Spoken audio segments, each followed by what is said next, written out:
Welcome to today's deep dive.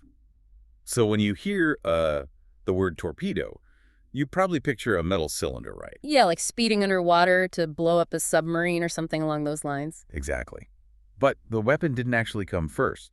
The naval weapon was named after a fish. Mhm. We're looking at the Torpedinidae family today, specifically the electric rays. Right. It's a case where nature kind of beat technology to the punch by millions of years. I mean, even the name itself is a history lesson.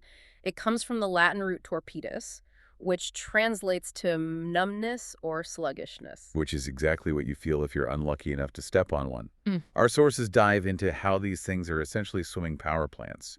The Atlantic torpedo can generate up to 220 volts of electricity. Just to put that in perspective, common U.S. household currents run between 120 and 240 volts. So interacting with this fish is roughly equivalent to sticking your finger in a wall socket. But you're doing it underwater, which makes the conductivity and the danger way higher. It's really hard to wrap your head around how biology manages that. Looking at the anatomy diagrams, they have these two kidney-shaped organs on the side of the head filled with honeycombed columns. Right, it looks suspiciously like a battery pack. And it functions almost exactly like the first man-made batteries. Think of a voltaic pile. Oh, like the stacked metal discs. Exactly.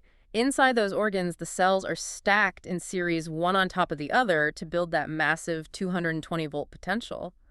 But then you have thousands of these stacks running parallel to each other to deliver the amperage or, the actual bunch. So it's high voltage and high current, but like any battery, they must have a capacity limit, right? They can't just discharge forever. They absolutely run down. The sources note that after repeated discharges, the ray actually has to rest to recharge its voltage. It's not an infinite energy machine. Which implies they have to be pretty strategic about how they use it. They aren't just zapping things for fun. They're using it to hunt. Yeah, they're ambush predators. They bury themselves in the sand and just wait. The marbled electric ray actually has two distinct modes depending on the prey. Like the jumping and creeping techniques mentioned in the research. Right, so if a fast fish swings over its head, the ray uses the jumping technique. It thrusts its entire disc upward off the bottom to slam into the fish while blasting it with high-frequency electricity. It breaks the prey's spine instantly. That is intense.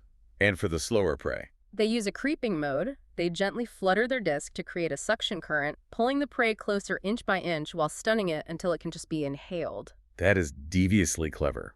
But the survival mechanism that really stood out to me was the breathing, because these rays live in tidal pools that can get cut off from the ocean, meaning the oxygen just runs out. This is where their physiology gets even stranger. The marbled electric ray can survive for over 5 hours in water with almost no oxygen. It stops breathing entirely to conserve energy and switches its metabolism to anaerobic glycolysis. That's the same process we use during intense exercise, right? Yeah. That burning feeling in your muscles when you're sprinting and run out of breath. Yeah, the lactic acid burn. You or I can handle that for maybe a minute before we collapse. But this ray endures that state for 5 hours without poisoning its own cells. You know what's strange? Today we look at this 220-volt fish capable of surviving in a toxic state and think danger. But the ancient Greeks saw a pharmacy. They really did. They called it the crampfish. Physicians in Rome would actually take a live electric ray and place it on a patient suffering from gout or chronic headaches. I assume the logic was that the numbness from the shock canceled out the pain of the gout. That was the theory. It was essentially primitive electrotherapy. It was so well known that it even bled into philosophy. Plato wrote a dialogue called Messino, where a character compares Socrates to a torpedo ray. Not because Socrates was energetic, but because he paralyzed people. Right, he paralyzed their minds. Socrates' arguments stunned people into silence, numbing them just like the fish numbs the body. That's quite the compliment, I think. And speaking of language, we have to talk about damn the torpedoes. Most people know it from the Civil War, but the research mentions that commercial fishermen use it very differently. It's a very literal warning on a fishing boat. If you're on a steel-decked boat and you dump a net full of fish, sometimes a torpedo ray is hidden in the pile. And since the steel deck is grounded to the ocean, The circuit is waiting to be closed.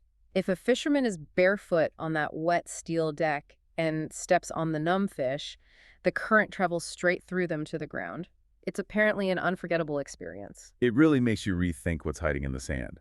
We're talking about a creature that mastered high-voltage engineering and battery storage millions of years before we did. It definitely raises a big question. If these creatures have been acting as living batteries for eons, What other biological energy solutions are hiding on the ocean floor that we haven't tapped into yet? Something for you to think about next time you plug in your phone. Thanks for joining us on this deep dive.